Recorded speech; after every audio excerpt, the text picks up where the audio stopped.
Yesterday I uploaded a video about the topic why marijuana is illegal. I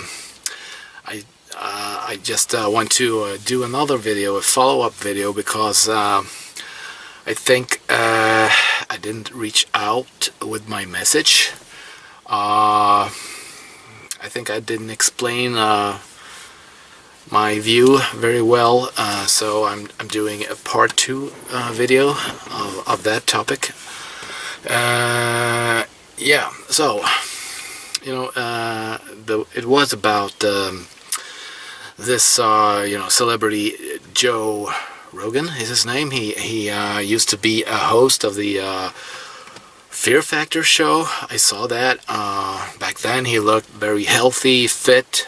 He had facial expressions, but nowadays he is not a host anymore, so he does not host that show anymore, and he's like a habitual marijuana smoker, and he looks unhealthy, and he has this stoner glare, no facial expressions. He has his own podcast where he promotes marijuana.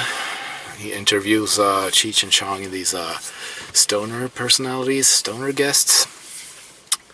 And he claimed that, in the 1930s, the authorities, they banned marijuana. They prohibited marijuana because the black people of the South and the tobacco fields, they smoked marijuana, and marijuana broadened their mind. I mean, improved the ability of their mind, of the black people's minds, and that he claims that that made them realize that they were oppressed, and they started to protest. They began to protest against the authorities, against the government, so they had to prohibit the marijuana. But I just want to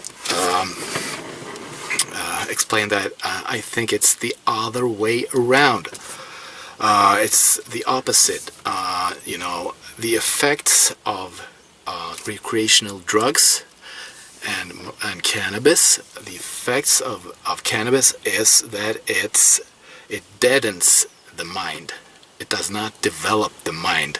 It numbs the mind, and it's a good way to use drugs.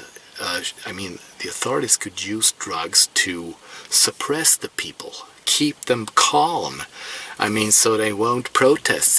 They won't start to revolt. So it's the other way around. And about legalization of recreational drugs. In the beginning, in the 1930s, amphetamine, it used to be legal. Anyone could use it. But then, at least in Scandinavia, marijuana was allowed, and then they prohibited it. But because there was not enough research about the drug then. So when they knew better, they knew that amphetamine, there was a high risk of addiction, high potential of abuse. They banned the amphetamine. And so, same thing with the marijuana. They banned it because they found out about the side effects of it, that you become numb and dumb and all that.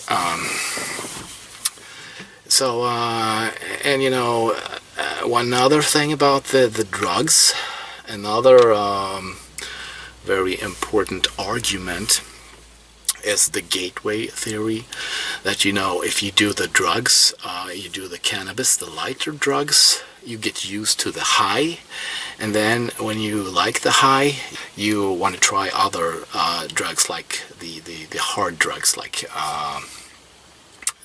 heroin and amphetamine. So the gateway theory, habitual cannabis smokers, they get used to the high, and they want to try other hard drugs like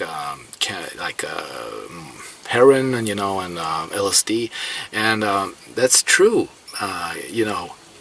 Dan from Red Band, he actually confirms that he has tried LSD, and heroin, meth, and cocaine.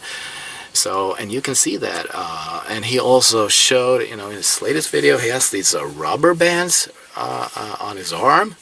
And he probably has those rubber bands, because when he injects the heroin, into his veins, you could better see them better if you use those rubber bands. It's like the veins getting bigger.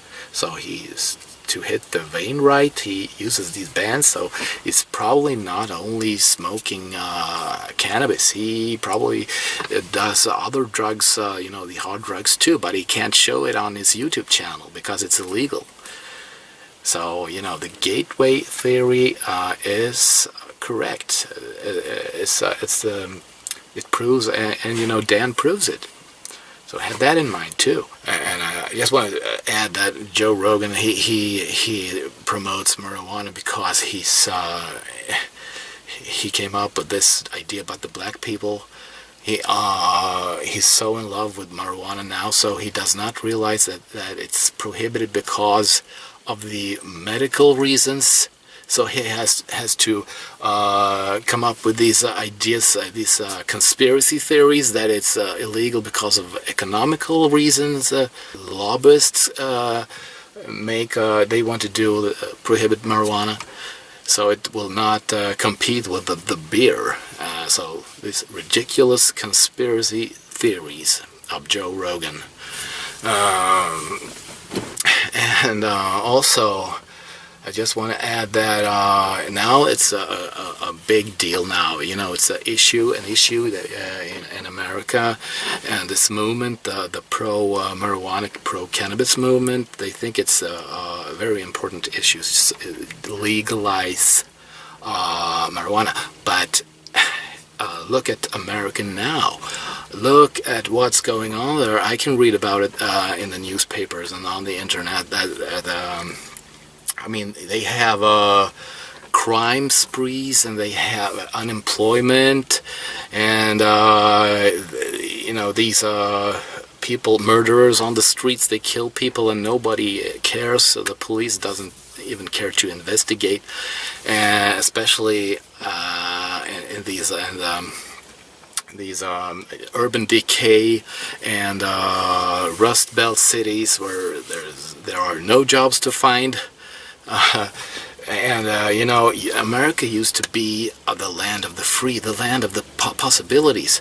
Like in the late 1800s and the early 1900s, people, at least in Sweden and Scandinavia, they emigrated to America, the land of possibilities, because in Sweden we had religious oppression and bad harvest, so they found a better life in America. But now no one wants to go there because of these the urban decay, and maybe they go to New York City and Los Angeles, but the flyover states where there is depression there, and no one wants to go there, like Colorado, but they are preoccupied with the cannabis legalization.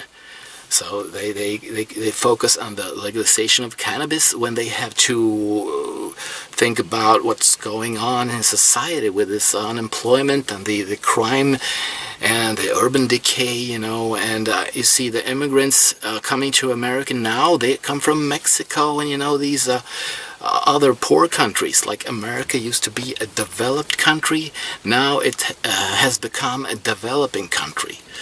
And you don't realize that, because if they legalize cannabis, it becomes even worse.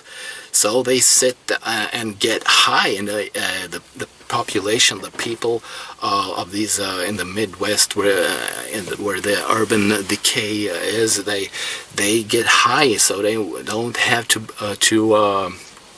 be concerned about the important issues like the unemployment and the crime sprees, and the killers on the streets, and they kidnap women and girls, and they keep them in their basement. That's where the problems are, not the cannabis. You forget the cannabis and focus on the important problems that you have to solve them. So that's pretty much what I wanted to add in my vlog, my presentation of today. And that's pretty much it.